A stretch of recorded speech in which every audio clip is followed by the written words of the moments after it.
war. We like war. We're a warlike people.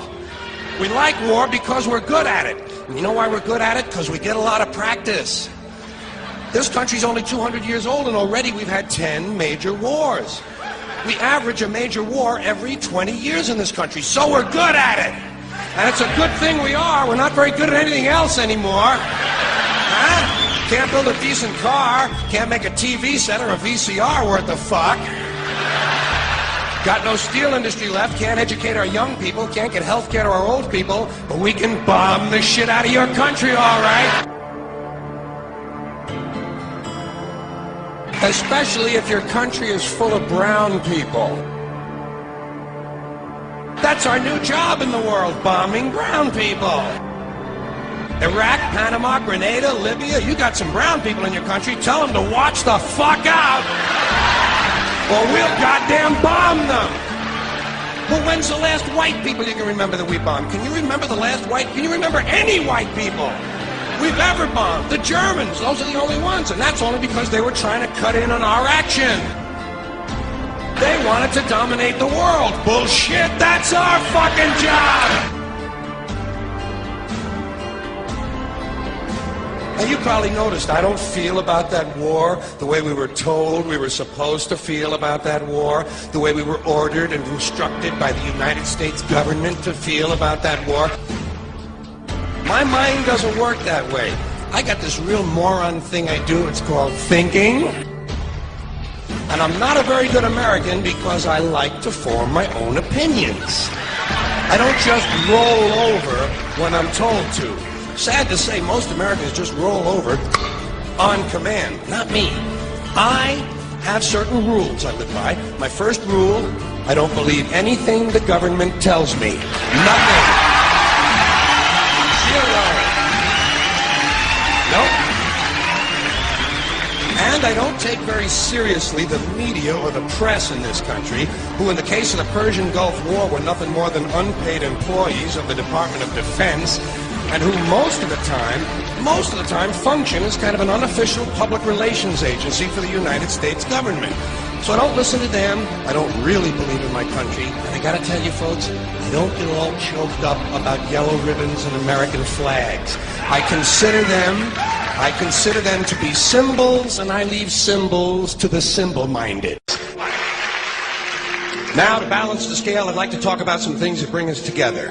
Things that point out our similarities instead of our differences. Because that's all you ever hear about in this country is our differences. That's all the media and the politicians are ever talking about, the things that separate us, things that make us different from one another. That's the way the ruling class operates in any society. They try to divide the rest of the people. They keep the lower and the middle classes fighting with each other so that they, the rich, can run off with all the fucking money. Fairly simple thing, happens to work. You know, anything different, that's what they're going to talk about. Race, religion, ethnic and national background, jobs, income, education, social status, sexuality, anything you can do, keep us fighting with each other so that they can keep going to the bank. You know how I describe the economic and social classes in this country? The upper class keeps all of the money, pays none of the taxes. The middle class pays all of the taxes, does all of the work. The poor are there just to scare the shit out of the middle class. Keep them showing up at those jobs. Politicians know that word. They use it on you. Politicians have traditionally hidden behind three things: the flag, the Bible, and children. No child left behind. No child left behind. Oh, really? Well, it wasn't long ago you were talking about giving kids a head start. Head start? Left behind? Someone's losing fucking ground here. But there's a reason. There's a reason. There's a reason for this. There's a reason education sucks, and it's the same reason that it will never, ever, ever be fixed. It's never going to get any better. Don't look for it. Be happy with what you got.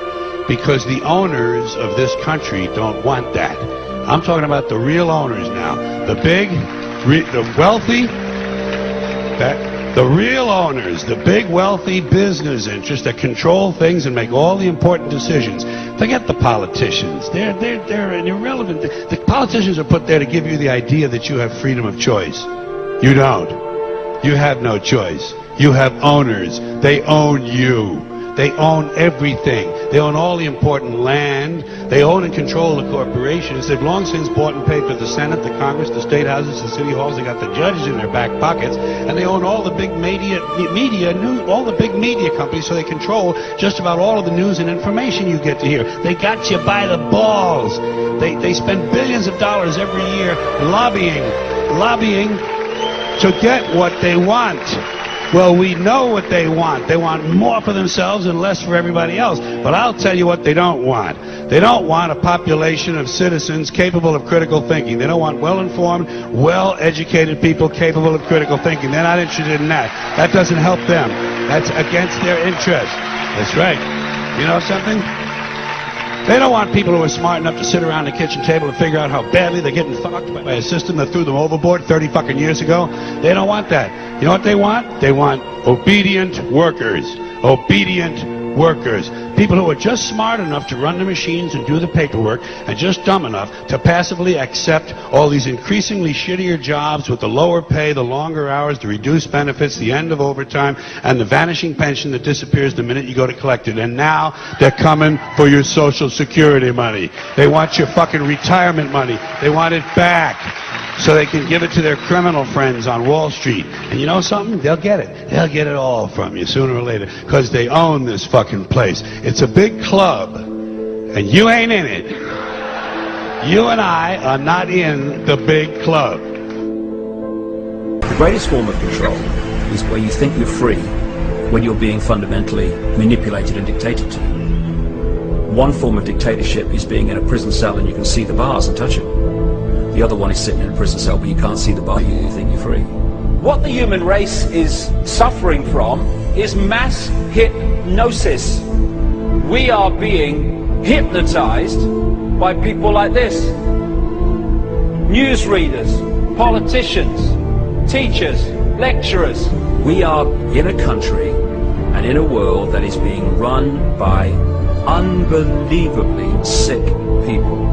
The chasm between what we're told is going on and what is really going on is absolutely enormous. The greatest hypnotist on planet Earth is a oblong box in the corner of the room. It is constantly telling us what to believe is real. Historically, the control and manipulation of political opinion has been the Freemasons' main weapon in gaining control of countries and states. Once in control of the rulers and politicians of a country, laws and political structures could be changed in accordance with their agenda. However, since restricting the body does not necessarily mean restricting the mind, the Freemason recognizes that their plan for a global government hinges completely on subduing the masses to their agenda, and thus eliminating opposition to their cause. And the greatest threat to their plan, posing more danger than any army or law, is the threat of a free-thinking mind. In order to eliminate this threat and to achieve their objective, the Masons have set about the boldest plan ever devised: the complete control of every aspect of human life, your life. And the weapons they are using against you are in your very homes, entertaining you and your children, and gradually indoctrinating you without you even realizing.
talking about the fact that a war is rich old men protecting their property by sending middle class and lower class young men off to die.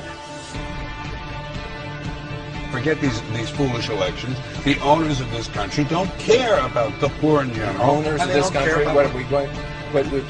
Is this Karl Marx talking to me? The owners of this country are the voters of this country. You're wrong about that. Aren't the owners of this country the voters in this country who elected George Bush? Not. Listen, politics, these elections are a charade. It is a charade. Okay. It is, they are meant to... I'll tell you, listen, just listen for a minute. Learn a little something. The elections and politicians are in place in order to give Americans the illusion that they have freedom of choice. You don't really have choice in this country. All the things that are important, reduced in choice. Newspapers in the city, how many? Used to be 3, 4, now it's 1 or 2 that are owned by the same people, and they also own a radio station. Give these people a voting day every year so that they'll have the illusion of meaningless choice. Meaningless choice that we go like slaves and say, "Oh, I voted." The limits of debate in this country are established before the debate even begins, and everyone else is marginalized. They're made to seem either to be communist or some sort of disloyal person. A kook, there's a word. And now it's conspiracy. See, they've made that something that should not be even entertained for a minute. That powerful people might get together and have a plan. Doesn't happen. You're a kook. You're a conspiracy buff. Conspiracy buff.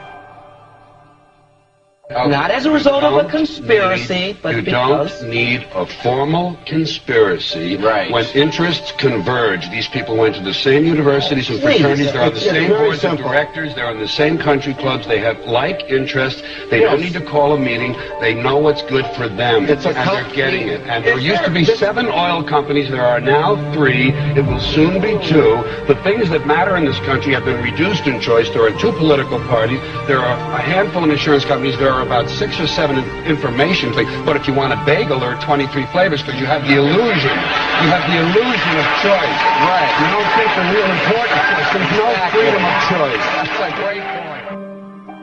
Comedian George Carlin has died. A spokesperson says he suffered heart failure in a California hospital last evening.